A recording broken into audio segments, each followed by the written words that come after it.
Hello दोस्तों, मैं Sanjeev Kumar Shubham class में आप सभी का स्वागत है।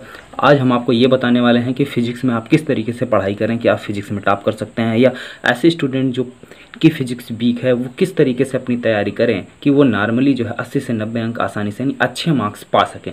तो ये दोनों बातें हम वीडियो में बताने वाले हैं। इसके लिए आप वीडियो को शुरू से लेकर लास्ट तक देखिए, बस हमारे साथ बने रहिए। वीडियो में मैं एक एक पॉइंट क्लियर करूँगा, किस तरीके से क्वेश्चन पूछे जाते हैं और किस तरीके से आपको करने हैं और किस तरीके से आप जो है अच्छे अंक पा सकते हैं। तो जो लोग अभी तक चैनल को सब्सक्राइब नहीं किए हैं वो चैनल को फटाफट सब्सक्राइब कर लें और बेल आइकन भी दबा लें, जिससे हमारी इस तरीके से जितने भी हम आपके स्ट्रेटजी वीडियो बनाएं आप लोगों के लिए वो आपको आसानी से नोटिफिकेशन के रूप में मिल जाए। तो आइए वीडियो को स्टार्ट करते हैं। देखिए, सबसे पहले बात तो यह है कि क्वेश्चन पेपर की अगर हम बात करें कि बोर्ड एग्जाम का क्वेश्चन पेपर किस तरीके से आता है, तो बोर्ड एग्जाम में जो क्वेश्चन पेपर है वो हमारे 4 टाइप के प्रश्नों से पूछे जाते हैं। ठीक है, तो क्वेश्चन पेपर की अगर हम बात करें तो उसमें 4 टाइप के टोटल प्रश्न आते हैं। सबसे पहले क्या है, आपका बहुविकल्पीय प्रश्न। फिर उसके बाद क्या है, अति लघु उत्तरीय प्रश्न पूछा जाता है। पहले क्या, बहुविकल्पीय, फिर अति लघु उत्तरीय, फिर लघु उत्तरीय, उसके बाद विस्तृत उत्तरीय। और विस्तृत उत्तरीय में आपके 3 टाइप के क्वेश्चन होते हैं। पहले जो है डेरिवेशंस कुछ होते हैं, फिर न्यूमेरिकल्स होते हैं और अच्छी खासी थियरी या कह सकते हैं एक्सपेरिमेंट।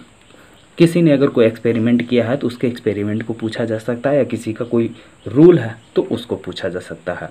ठीक है, तो ये इस टाइप के प्रश्न आपके बोर्ड एग्जाम में पूछे जाते हैं। अब आपको करना कैसे है, आपको तैयारी किस तरीके से करनी है, अब उसको देखिए। तैयारी में आपको क्या करनी है कि फिजिक्स की जो टोटल है, ठीक है, वो आपके 2 पार्ट हैं, पार्ट 1 और पार्ट 2। अगर हम पार्ट 1 की बात करें तो पार्ट 1 में जो है आपको डेरिवेशंस कुछ ज़्यादा ही मिलेंगे। ठीक है, पार्ट 1 की बात करें तो पार्ट 1 में डेरिवेशंस कुछ ज़्यादा ही मिलेंगे, और जितने भी डेरिवेशन है वो सारे के सारे इजी डेरिवेशन है। कोई भी डेरिवेशन ऐसा नहीं है कि जो प्रॉब्लम खड़ी करे या जिस कहीं पर भी कोई कठिनाई उत्पन्न हो। तो डेरिवेशन जो है वो सारे इजी हैं।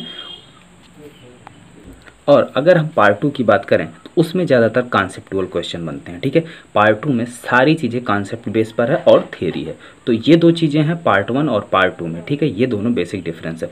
अब तैयारी किस तरीके से करनी है, ये तो हो गया कि आपके दोनों पेपर में किस किस टाइप के क्वेश्चन हैं। ठीक है, सबसे पहले आप फोकस करिए थ्योरी के कॉन्सेप्ट पर। ठीक है, तो सबसे पहले आप फोकस कहाँ करेंगे, थ्योरी के कॉन्सेप्ट पर।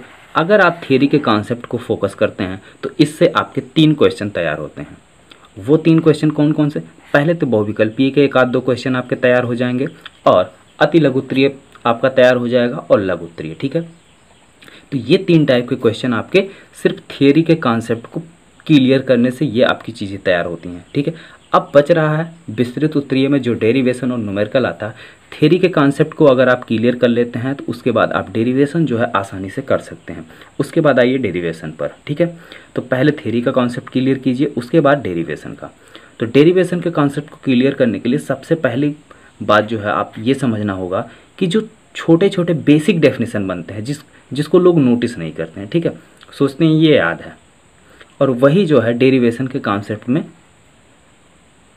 कठिनाई उत्पन्न करती है। तो वो छोटे छोटे कॉन्सेप्ट जो है आपको याद रखने हैं, और वही छोटे छोटे कॉन्सेप्ट मिलकर आपके जो है ये बड़े डेरिवेशन बनते हैं। अभी मैं लास्ट में एक क्वेश्चन इस तरीके से दूंगा जिसमें आपको फार्मूला पता रहेगा, फार्मूला भी मैं लिख दूंगा, फिर भी आपको क्वेश्चन जो है समझ नहीं आएगा कि इस क्वेश्चन को या इस न्यूमेरिकल को मैं किस तरीके से सॉल्व करूं।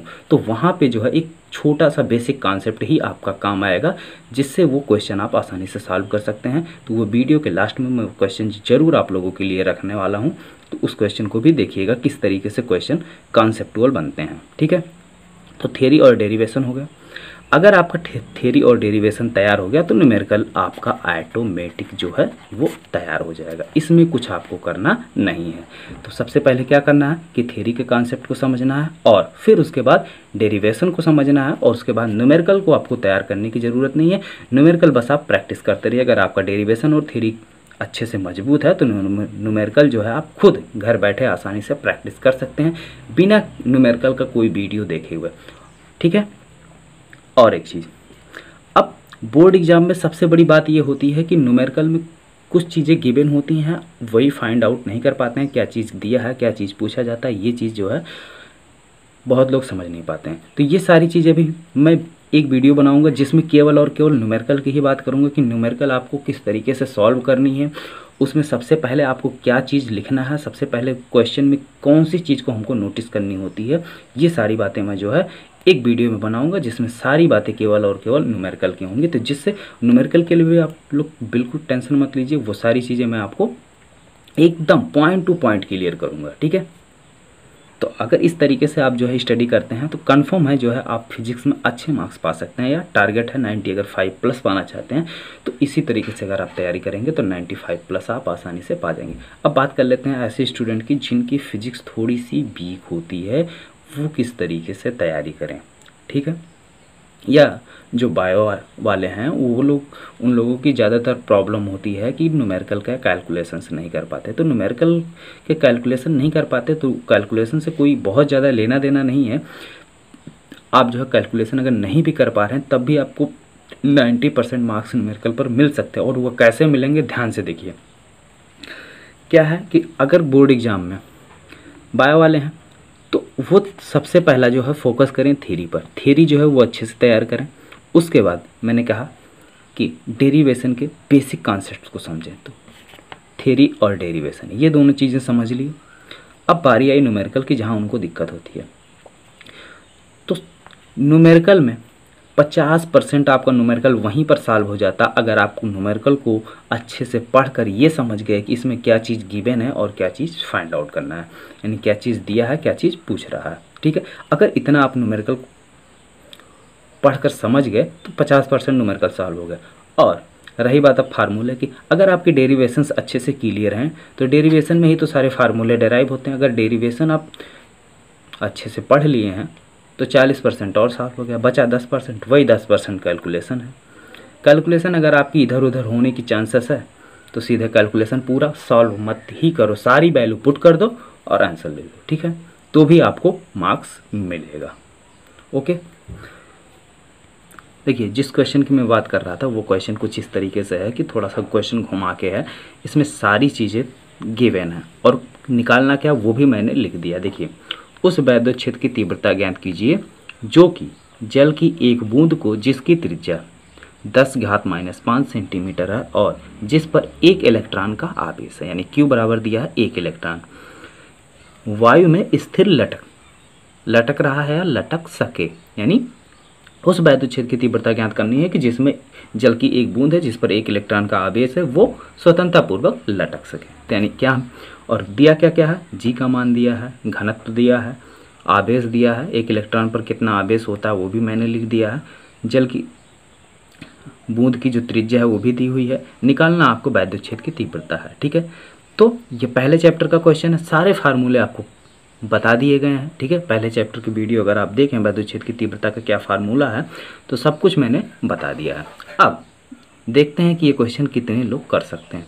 इस क्वेश्चन को मैं कल पूरा डिस्कस कर दूंगा कि ये कहाँ से कैसे कॉन्सेप्ट, इसका बेसिक कॉन्सेप्ट कहाँ है, इसका कॉन्सेप्ट कहाँ से लिया गया है, इसको सॉल्व कैसे किया जाएगा, वो सारी चीज़ें मैं आपको कल बताऊंगा। हाँ, आज इसलिए नहीं बता रहा हूँ कि मैं देखता हूँ कि आज कितने लोग इस क्वेश्चन को कर सकते हैं, ठीक है। ओके, आंसर मैं बता देता हूँ कितना आएगा, 262 न्यूटन पर कूलम आएगा। कितने लोगों का ये आंसर आता है, फटाफट इसको सॉल्व करिए और कमेंट बॉक्स में हमको कमेंट करके बताइए कितने लोगों का सही आंसर आया हुआ है, ठीक है। जितने लोगों का नहीं आएगा तो घबराने की कोई दिक्कत नहीं, इस टाइप से जितने भी क्वेश्चन बनेंगे वो सारे क्वेश्चन मैं आपको सॉल्व करवाऊँगा और बिल्कुल पॉइंट टू पॉइंट क्लियर करके।